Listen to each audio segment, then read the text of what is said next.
అందరికీ నమస్కారం. Welcome to Kishore's view. మనము ఈ వీడియోలో గౌతమ్ అదానీ గొప్ప పారిశ్రామికవేత్త, ఆయన జగన్మోహన్ రెడ్డి మాజీ ముఖ్యమంత్రికి లంచం ఇచ్చాడు, సౌర విద్యుత్తు కొనుగోలు విషయంలో లంచం ఇచ్చి మన రాష్ట్రంతో ఒప్పందాలు వారు చేసుకున్నారు అనేది ఒక ప్రధానమైన ఆరోపణ నిన్న అన్ని మీడియాల్లో వచ్చింది. అలాగే ఈనాడు పేపర్లో కూడా ఈరోజు వచ్చింది. ఈ విషయము మనము ఆలోచన చేస్తే గౌతమ్ అదానీ ఆయన ఒక ఇండస్ట్రియలిస్టు కాబట్టి ఆయన సౌర విద్యుత్ సంబంధించి గవర్నమెంట్ ఆఫ్ ఇండియా తోటి ఆయన ఒప్పందం కుదుర్చుకొని భారతదేశంలో ఉన్న అన్ని రాష్ట్రాలకు ఎవరైతే సౌర విద్యుత్తు అవసరం అవుతుందో అది వాళ్ళ దగ్గర ఒప్పందాలు చేసుకునే ఆయన హక్కు ఆయనకు ఉంది. కాబట్టి ఆయన ఏం చేశారంటే లంచము ఇచ్చారు అనేది ఒక ఎలిగేషను అమెరికా దేశం వాళ్ళు చేశారు. ఈ అమెరికా దేశానికి సంబంధించిన కోర్టులు వారికి సమన్స్ జారీ చేస్తున్నట్టుగా, అరెస్ట్ వారెంట్ కూడా ఇస్తున్నట్టుగా మనము పేపర్లో చూస్తూ ఉన్నాం. ఈ సౌర విద్యుత్తుకు సంబంధించి ఈనాడు పేపర్లో అయితే ఈ లంచం గురించి చాలా హైలైట్ చేసి వారు బ్యాన్ ఐటమ్గా వేశారు. పెద్ద ఒక పేజీ ఆల్మోస్ట్ వారు దానికోసం కేటాయించారు. జగన్కు అదానీ లంచం 1750 కోట్లు, సెకీతో సౌర విద్యుత్ ఒప్పందాల్లో ముట్టజెప్పిన వైనం. జగన్తో గౌతమ్ అదానీ పలుమార్లు భేటీ, ఆ తర్వాతే ఒప్పందాలకు ముందుకు వచ్చిన విద్యుత్ పంపిణీ సంస్థలు, విచారణ జరిపి నిర్ధారించిన FBI. గౌతమ్ అదానీ, సాగర్ అదానీ సహా 8 మందిపై అమెరికాలో కేసు. అదానీ, సాగర్ అదానీపై అరెస్ట్ వారెంట్లు జారీ. అగ్రరాజ్యం నుంచి ఆంధ్రప్రదేశ్ వరకు పెను ప్రకంపనలు అనే ఒక పెద్ద బ్యాన్ ఐటము వీళ్ళు రాశారు. సరే, జగన్మోహన్ రెడ్డి మాజీ ముఖ్యమంత్రి తీసుకున్నాడు అనేది ఈ ప్రధాన ఆరోపణ. అమెరికా దేశం వాళ్ళు చెప్పారు అనేది అంటా ఉన్నారు. ఇంత పెద్ద ఆరోపణ ఒక మాజీ ముఖ్యమంత్రి మీద వస్తున్నప్పుడు ఈరోజు వరకు అసెంబ్లీ జరిగింది. దాదాపుగా 10 రోజులు అసెంబ్లీ జరుగుతూ వచ్చింది. ఈ అసెంబ్లీలో దాదాపుగా ప్రతిరోజు మనం గమనిస్తే దాదాపుగా ఒక 2 నుంచి 3 గంటలు జగన్మోహన్ రెడ్డి ఆయన పరిపాలన, అస్తవ్యస్తమైన పరిపాలన, విధ్వంస పాలన, అరాచక పాలన, అవినీతి పాలన అని రకరకాలుగా డిస్కస్ చేస్తున్నారు. మాట్లాడే సభ్యులు ప్రతి ఒక్కరు కూడా అసెంబ్లీలో ఈ మాటల్లో ఏదో కొన్ని మాటలు మాట్లాడి కానీ క్లోజ్ చేయరు. ఇక స్పీకరు, డిప్యూటీ స్పీకర్ అంటే వాళ్ళు కూడా సహజంగా వాళ్ళు కూడా మాట్లాడే పరిస్థితి. ఇక చంద్రబాబు నాయుడు గారు అంటే చెప్పనవసరంలా, ఆయన మాట్లాడే ప్రతి దానిలో కూడా దాదాపుగా ఆయన ప్రసంగాల్లో సగం ప్రసంగం జగన్మోహన్ రెడ్డి గారి మీదే ఉంటుంది. అది చేయవలసిందే. ప్రతిపక్షం వాళ్ళు చేసిన దరిద్రపు పాలన, లేక అవినీతి పాలన, దుష్ట పాలన ఉన్నప్పుడే కదా కూటమి ప్రభుత్వం అధికారంలోకి వచ్చింది. కాబట్టి అది చేయవలసిందే.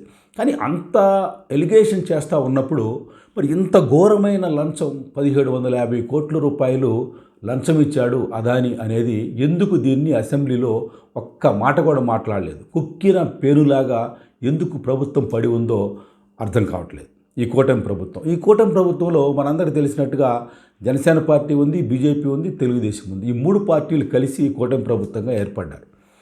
పవన్ కళ్యాణ్ గారు ఈ సందర్భంలో వారు కూడా ఈ విషయాన్ని ఆలోచించాలి. ఎందుకంటే తెలుగుదేశం ప్రభుత్వం అనగా ఈ కూటమి ప్రభుత్వం రావడానికి పవన్ కళ్యాణ్ గారు మనందరికీ తెలిసినట్టుగా గొప్ప భూమిక ఆయన పోషించారు.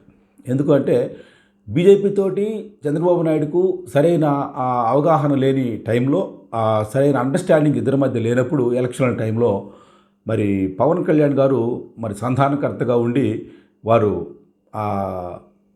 నరేంద్ర మోడీతోటి, అలాగే చంద్రబాబు నాయుడు గారితో లైజనింగ్ ఏర్పాటు చేసి, అలాగే చంద్రబాబు నాయుడు గారు జైల్లో ఉన్నప్పుడు ఆయన దగ్గరికి వెళ్ళి ఈయనతో మాట్లాడి, అలాగే నరేంద్ర మోడీ గారితో మాట్లాడి మొత్తానికి ఎలాగైతేనేమి కూటమిగా ఏర్పడి ఎన్డీఏలో వీరు భాగస్వామిగా అయ్యారు.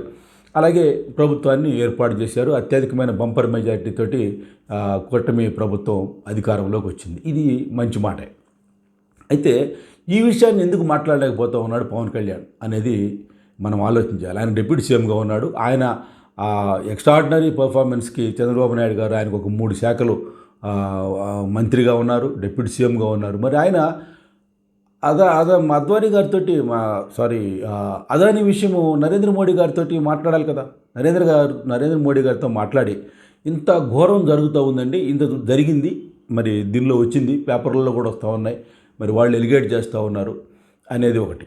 రెండోది, మరి జగన్మోహన్ రెడ్డి మీద మరి వాళ్ళు ఎక్కడన్నా అరెస్ట్ వారెంట్ కానీ లేకపోతే దానిలో ఈయన పేరు కానీ ఉందా అంటే మనకు తెలిసిన వరకు ఈ రోజుకు వచ్చిన సమాచారం ప్రకారం, ఈ రోజు వరకు మనకు అందిన సమాచారం ప్రకారం ఎక్కడ జగన్మోహన్ రెడ్డి పేరు లేదు. అయితే ఏపీ ముఖ్యమంత్రి, ఏపీకి సంబంధించిన బాస్ ఒక ఆయన ఉన్నాడు అనేది ఈ రకరకాలుగా ఈ కథనాలు వస్తూ ఉన్నాయి. ఈ విషయం మరి పవన్ కళ్యాణ్ గారు నరేంద్ర మోడీ గారితో డిస్కస్ చేసి మరి జాయింట్ పార్లమెంటరీ ఒక కమిటీని ఏర్పాటు చేయొచ్చు కదా, దీని మీద ఎంక్వైరీ చేయాలని. సిబిఐ ఎంక్వైరీ చేయాలి కదా, ఈడీ ఎంక్వైరీ చేయాలి కదా, ఈ విచారణ చేయాలని చెప్పి నరేంద్ర మోడీ గారిని మరి పవన్ కళ్యాణ్ గారు అడగాల్సిన అవసరం ఉంది కదా. అసలు పబ్లిక్ మీటింగ్ పెట్టి ముందు అసలు ప్రెస్ కాన్ఫరెన్స్ పెట్టి ఈ విషయాలన్నీ చెప్పాలి. నేను I'm going to Narendra Modi గారు, నేను ఆస్క్ ఎవ్రీథింగ్, ఈ మొత్తం ఏవైతే ఉన్నాయో ఇవన్నిటి మీద డిస్కస్ చేస్తాను. జగన్ ఎట్టి పరిస్థితుల్లో ఆయన లంచం తీసుకున్నాడు కాబట్టి ప్రూవ్ చేయాల్సిందనేది అని చెప్పి ఎందుకు అనలేకపోతూ ఉన్నారు, అర్థం కావట్లేదు. అలాగే చంద్రబాబు నాయుడు గారు ఎందుకు అంటలేదు? ఇప్పుడు ఇంత ఘోరం జరిగినప్పుడు, అదానీ దగ్గర లంచం తీసుకున్నప్పుడు మరి ఆయన కూడా అనాలి కదా, ఆయన ఏం మాట్లాడలే. తర్వాత ఈ 1750 కోట్ల రూపాయలు ఆయన ఇచ్చినప్పుడు ఆయన ఎక్కడి నుంచి తీసుకొచ్చాడు?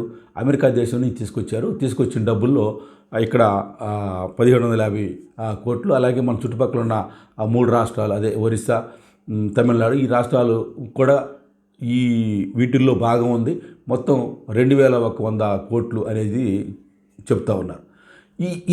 ఈ డబ్బులు అక్కడి నుంచి తీసుకొచ్చిన తర్వాత అమెరికా నుంచి ఎన్ని డబ్బులు తీసుకొచ్చింది 1700 కోట్లు లోపలే తీసుకొచ్చింది. అక్కడి నుంచి ఆ టైంలో తీసుకొచ్చింది. వీళ్ళు ఏదో అక్కడ రోడ్ షో చేశారంట, అప్పుడు అదానీ వీళ్ళ గ్రూప్ అంతా. ఆ తర్వాత అక్కడ డబ్బులు కలెక్ట్ చేశారు. ఆ డబ్బులు కలెక్ట్ చేసి అక్కడి నుంచి తీసుకొచ్చి ఇక్కడ జగన్మోహన్ రెడ్డికి లంచం రూపంలో ఇచ్చారనేది వారి అభియోగం. ఈ అభియోగానికి సంబంధించి మరి దీన్ని ప్రూవ్ చేయాల్సిన బాధ్యత ఈ కూటమి ప్రభుత్వానికి ఉంది కదా. కూటమి ప్రభుత్వం ఏం చేయాలి? సరే, నరేంద్ర మోడీ గారితో సిబిఐ ఎంక్వైరీ ఏవీని అడగొచ్చు. అలాగే జాయింట్ పార్లమెంటరీ కమిటీ, రేపు పార్లమెంట్ సెషన్స్ స్టార్ట్ అవబోతూ ఉన్నాయి. మరి వాటిలో అడుగుతాం మేము అని డెఫినెట్గా ఎందుకు అనలేకపోతూ ఉన్నారు? సిబిఐ ఎంక్వైరీ ఏమని ఎందుకు అడగట్లేదు? ఈడీ ఎంక్వైరీ ఎందుకు వేయట్లేదు? అలాగే రాష్ట్రానికి సంబంధించి పోనీ వీళ్ళ చేతుల్లోనే ఉంది కదా. ఈ రాష్ట్రంలో మరి మన సిఐడి విచారణ జరిపించాలి కదా. ఈ యొక్క అవినీతి మీద సిఐడి విచారణ ఎందుకు జరిపించట్లేదు? ఎందుకు దాని గురించి మాట్లాడట్లేదు? అంటే అదానీ నరేంద్ర మోడీ గారికి సంబంధించిన మనిషి కాబట్టి, అదానీ నరేంద్ర మోడీ గారికి ఒక అండర్స్టాండింగ్ ఉంది కాబట్టి మీరు ఈ విషయంలో మాట్లాడరా? మరి జగన్మోహన్ రెడ్డి గారి మీద అవినీతి వచ్చినప్పుడు కేవలం జగన్మోహన్ రెడ్డిని హైలైట్ చేస్తూ ఉంటే మరి లంచం ఇచ్చిన ఆయన పరిస్థితి ఏంటి, లంచం తీసుకున్న ఆయన పరిస్థితి ఏంటి? 2018లో మనకు పార్లమెంట్లో ఒక చట్టం చేశారు, ఈ కరప్షన్ మీద ఒక చట్టం చేశారు. ఏంటంటే అది ఆ చట్ట ప్రకారము ఇచ్చిన వాళ్ళు తీసుకున్న వాళ్ళు ఇద్దరు కూడా పనిష్మెంట్కి అర్హులు. ఈ శిక్ష 7 సంవత్సరాలు ఉంది, 7 years. శిక్ష ఎంతకాలం పడినా కానీ వాళ్ళు రేపు ఎలక్షన్స్లో కంటెస్ట్ చేయడానికి వీలు కాదు. జైలు జీవితం కనుక అనుభవిస్తే వాళ్ళు ఎలక్షన్స్లో కంటెస్ట్ చేయడానికి వీలు పడదు. మరి అన్నీ తెలుసు కదా. అటువంటిప్పుడు జగన్మోహన్ రెడ్డి మీద కనుక ప్రూవ్ చేస్తే ఇంకా ఆయన లైఫ్ అయిపోయింది కదా, మరి చక్కగా పరిపాలన చేయొచ్చు.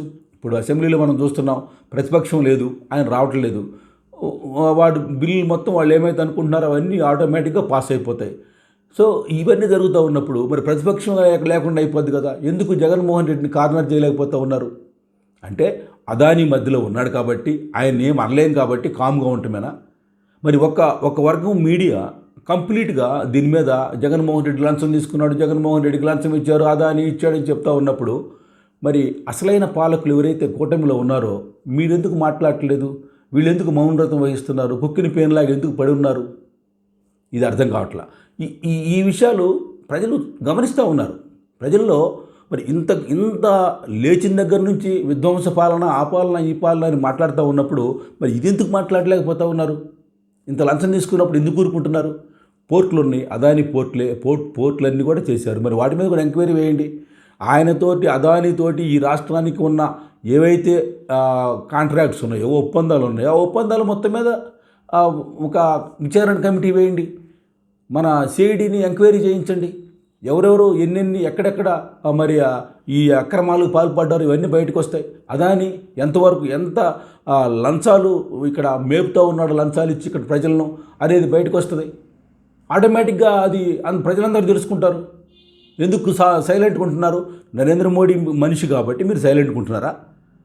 లేకపోతే అందరూ దీనిలో నుంచి బయటకు వస్తారు, అంతకుముందు ప్రభుత్వంలో కూడా మేము ఉన్నాం కాబట్టి మేము ఏదైతే డీల్స్ పెట్టుకున్నామో అవన్నీ బయటకు వస్తాయని కామ్గా ఉంటున్నారా? ప్రజలకు మీరు జవాబుదారీగా ఉన్నారండి. కూటమి ప్రభుత్వం చెప్పాల్సిన అవసరం ఉంది. ఎందుకు సైలెంట్గా ఉన్నారంటే ఆన్సర్ లేదు మీ దగ్గర. మేము ఒక సామాన్య మనుషులంగా మేము అడుగుతూ ఉన్నాం. మీరు చెప్పాల్సిన బాధ్యత మీకుంది. ప్రజలకు తెలియాల్సిన అవసరం ఉంది.